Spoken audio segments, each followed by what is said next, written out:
او چې جنې بيدینه من نه کوي روجې نه نیسي او په قرآن شریف په تلاوت نه کوي او په نه پوهېږي او د خاوند په ادب نه پوهېږي چې د خاوند څه حق دی او د سخر خواخې په حقوقو باندې نه پوهېږي رښتیا ووایه دا په دنیا کې دوزخ دی او که نه خاوند دې ستړی ستومانه غریب راشي د ګوډ نه او د چارې نه او د مزدورۍ نه غریب ستړی ستومانه راشي که ښځه دینداره دا به وله زر و براز غلی چې ښځه دینداره زر به وله یو پیاله چای پخوي چې خاوند مې ستړی راغی ورېږه چای وله پخه کړم چې وجود یې دمه شي چې مانه الله خوشحاله شي په لاسونو خپو به وله چاپیو کې زور به وله وکړي چې مانه پې خدای پاک خوشحاله شي خاوند سره د مینې خبره به وکړي ببوزې به ورته وایي پکې به ورته برابر کړي ولې خدای نه یریږي او دینداره ده خدای به خوشحاله شي او چې خاوند بېدینه او دې کور ته راننوځي او کټ کې کښېني او ښځه خاوند دینداره دی او ښځه بېدینه ده او ورته وایي اوبه راوړه که نه شابه یا پیاله چای پخه کا زمړه وایي څه توره دې کړې ده چې لا راته اوس په کټ کې پرېوتې وایي ورته که نه د خدای نه نه یارېږي زور او چاپي خو وروستو خبره ده که ورته وایي راشه په دې خپو رالې او دوه لاسه کې د خوږېږي وایي زما دا به څوک دمه کوي تا له زور وکړم که ما له به کې ټوله ورځ جګړې دي جګړې خاوند ستړی ستومانه راشي او دا مرداره ورته څه وایي وایي ته بار چکرې لګې راشه هغه ماشوم دی دا ګاونډي زوی واله جنګ وله را تېرېږي ورې د سخر قدر نه کوي د خواخې خیال نه ساتي په کور کې د اندروریانو خیال نه ساتي او د خاوند قدر او عزت نه کوي که خاوند دې په دې وځي نو ښځه یې په دا بل طرف وځي دا بېدینه ښځه ده زما وروڼو موږ د ښکلي پیغمبر محمد مصطفی صلی الله علیه وسلم امتیان یو موږ له پکار چې موږ د پیغمبر علیه السلام مبارک په نقش قدم لاړ شو او د پیغمبر علیه السلام په طریقه خپل ژوند تېر کړو بېدینه ښځه ده او نافرماني کوي څپېړه ورکولی شي خدای شته که ډبه م وله ورکړي ډېرې ښځې م لیدې دي چې خاوند پې معمولي یو چغه وباسي دا پې پنځه راوباسي که خاوند ورته پوټې غوسه کوي هغې دومره اوږده ژبه وي چې هغه په شرمونه په دا ټوله محله کې وشرموي او که خاوند کوتک ته ګوتې کړي نو چې دا په ځان پیږي خاوند نو پلار کره تلي ولې دین پکې نشته د خاوند حق نه پیژني سوچ پکې نشته فکر نشته چې دا زما خاوند دی الرجال قوامون علی النساء قرآن شریف کې الله فرمایي وی سړي له خدای په ښځو مرتبه ورکړې ده نو سړی به ښځې ته ویناب کوي او غصه به م ورته کوي او کله داسې معمولي غوندې ډب به م وله ورکوي معمولي غوندې ګورې سخت ډب به نه ورکوي دینداره ښځه ده که دې په کوتک ډبه م ورکوه نو پلار او مور ته به غږ هم نه کوي چې د دې خاوند والی وی زه خو نن روان یو سبا به جوړ یو که دا څه چل کېږي او چې خاوند ډب ورکړي چورلټ زیاتې به د خاوند دي او دا به بیا هم کوشش کړي چې د خاوند رضا کم او دا خاوند رانه خفه نه شي داسې ده که نه ده ژوند ښایسته دی ښکلی دی نور په شریعت کې ګورې چې سړي دپاره د ښځې سختوالم نشته ښه په دې مسلو هم ځان خبر کې بعضې خلک او کوتکې لاس کې نیولې او درز او دروز ښځه هر وخت خری ته جوړه کړي او دربی یې نه ګورې یاد ساده شریعت کې د ډول په ځای د ښځې وال منع دي د ډول په ځای بلکل ګناه ده نه به وی د ډول ځای څه شی دی مخ په مخ ښځې له څپېړه ورکول ګناه ده خدای پې خفه کېږي څاروی به هم په مخ نه وی غویله او میخل او سنډال او ګډې چیلی له هغې له هم په مخ سپي له هم په مخ غزار نشي ورکولی دا د ډول ځای دی څنګه چې ستا ډول خوښ دی د حیواناتو هم حسن او ډول خوښ دی نو ښځې له په مخ څپېړه ورکول په تندي څپېړه ورکول دا جرم دی دا ګناه ده دی د ډول ځای دی دا به وله نه خراب دی په غوږ به هم نه وی ته وی ولې دا د ډول ځای دی دا ښځه ډولې ساتي والی پکې وی ځان دی کړي په سر به هم نه وی سر خزه ډولې ساتي ګومنس کوي نکري دې پې پورې کوي کالي پکې اچوي په مرۍ او په سینه به هم نه وی ځکه دا د ډول ځای دی میل پکې اچوي ګولیبند پکې اچوي په دې لاسونو ګوتو به هم نه وی ولې ځکه دا د ډول ځای نه ته نه ګور نکري دې پې پورې کوي او ګوتې پکې اچوي او دلته بنګړې اچوي او دارنګې په دې خپو به هم نه وی دې کې اکثر ښځې پازې بچوي نو ما ته یو ځل یو طالب چټ راولېږي په کوم ځای ووو ځکه چې په مخ به نه وی او په سر م او په سینه او په مرۍ او په لاسونو په خپو م وه په کوم ځای ووو ما وی لکه وال پکې نشته په کتاب کې او کوې ضربا غیر متبرح مسله د دین دا وهې به خو معمولي غوندې ډب بتې وبس په د املا والا یو ډب ورکا خو ډېر پوټینې ډب هسې دباو کې ساته کوتک به نه چلی په کوتک به وال نه کې معمولي غوندې او دا یاد وساته ښځې په والو سمیږي هم نه ګورې درته یو د دین خبره وکړم د نبي علیه السلام مبارک په خپل ژوند کې هغه سره 9 بیبیانې پاتې شوې دي بلکې ټولې 11 بیبیانې څه وفات شوې څه جمدی وې 11 بیبیانې پاتې شوې دي د حضور پاک د بیبیانو په شان اخلاق په دنیا کې د چا نشته دی قسم دی د ټولې دنیا د سړو او د ښځو اخلاق یو طرف تکا او د پیغمبر علیه السلام مبارک د یوې بیبي اخلاق بل خوا کا دا ټول ورته نه رسېږي لیکن په شمایل د ترمیزي کې د حضور پاک په صفاتو کې دا راغلی دي چې ما ضربا خادما ولا امرأة قط نیچه ته غلام رئی والده او نیچه ته بیبي والده دا به نه دی ورکړی دا پسې د اخلاق خشته دا د سړي په خوی باندې ستا خوی که ښي نو ښځې ته هم ښه خوی وښایه دینداري ورته وښایه که نه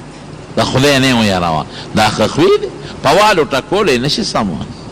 وال ټکول خو ځان له تاوان ورکې چې نن دې وواله نو سبا د کار ګوري ښځه خو قمقل شی دی نبی علیہ السلام فرمائی ناقصات العقل و الدین دی دا عقل ام ناقص دی و دین ام ناقص دی نن دیو ډبولا نو سبا د لدونه کار کتلی چې د حد نه ہوتے خلک وی وی صاحب په دې چینو غوړو کې اړو برکت نشتا مې ته څه خبره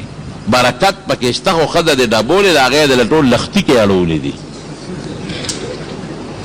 برکت لا خبره کور کې دی بې برکته شی ساتلی دی دا چینی چې خلاصیږي دا پچیو نه خلاصیږي ځان خبر کې دا چې ښځه ډبولې هغې لختي کې واړئ غوړي د لختي کې اړئ مساله د لختي کې اړئ یا ښځې دا خو ما بلا غوړی بلوز راوړی ټیم مې راوړی او دا خو ما چینی راوړی او دا څه شو نو یې ولې خلاصیږي به نه څه اتا غوسه کړي لختي کې واړئ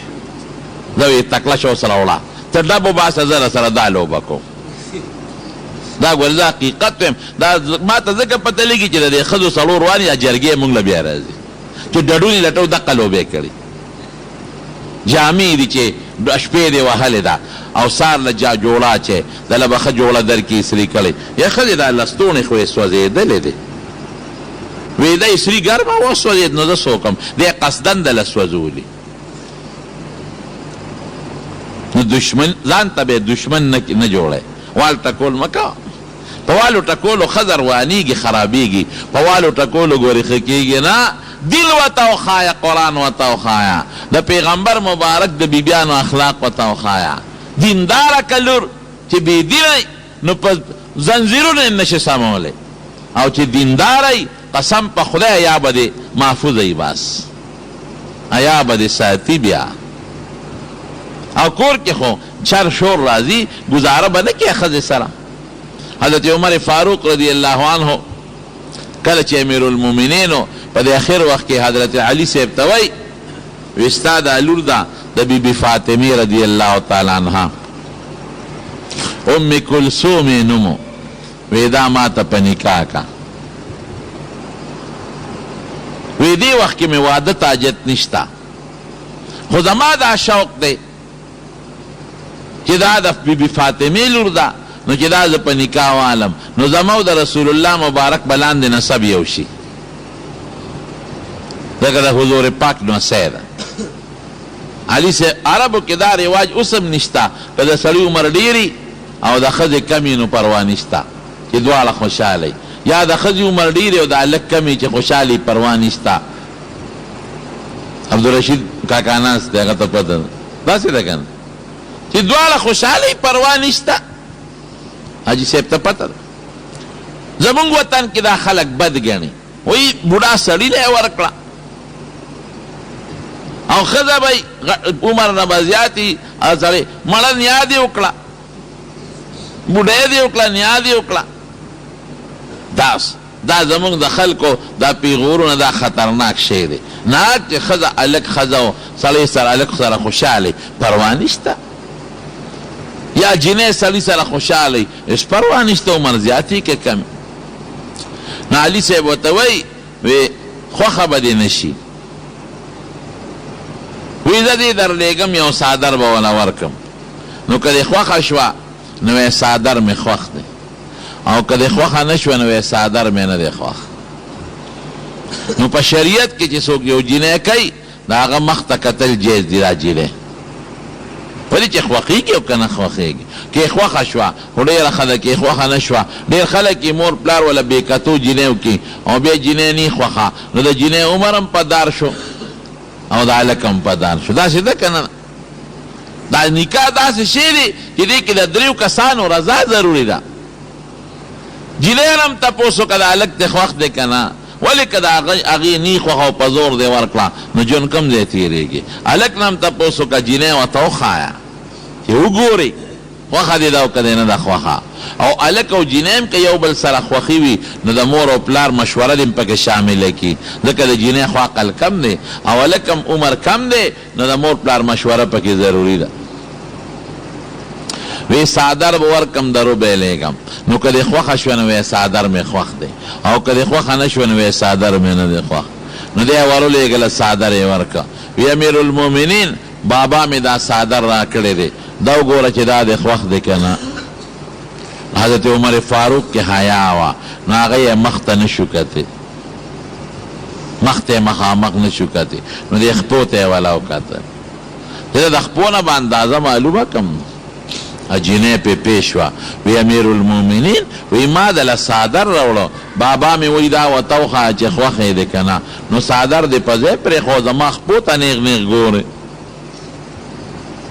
دومره نیکه جینۍ ده پې خفه شوه زما خپو ته ګورې. اوس خو چې په لاره رواني نو خپې څرګندې کړي او د پرتوګ پنسې د دې کونډو دې دغه ته رسولې دا لاندې ټولې دا نلي ښکاري که نه ښکاري دا ګناه نه ده. په لاره ځي پنسې اوچتې کړې دي ګیټې ښکاري او لاندې نلي ښکاري ده چیلی د خرې د اسخا خپې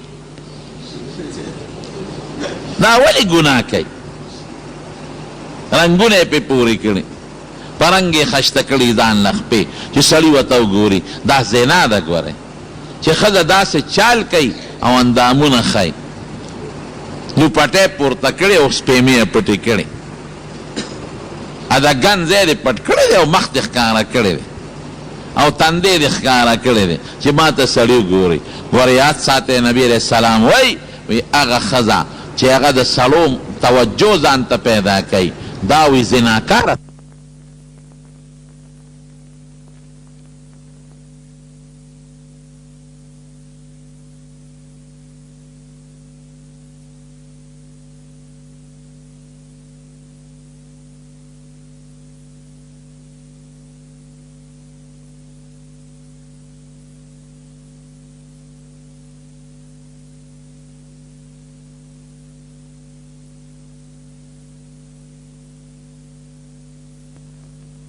چې ته دا لفټکې بفټکې پورې نه کوي اوس سړي هم پورې کوي په مخ او په تندي باندې او ځان لکه د ښځو دا رنګونه منګونه پورې کوي دا سړو له ګناه ده. او ښځې به هغه خوشبویي پورې کوي چې رنګ پکې وي او بوی پکې نه ځان دې ښکلي کړي. ښځو له دا رنګونه پورې کول یا نکري دې پورې کول دا خیر دی که ځان ډولې کوي خو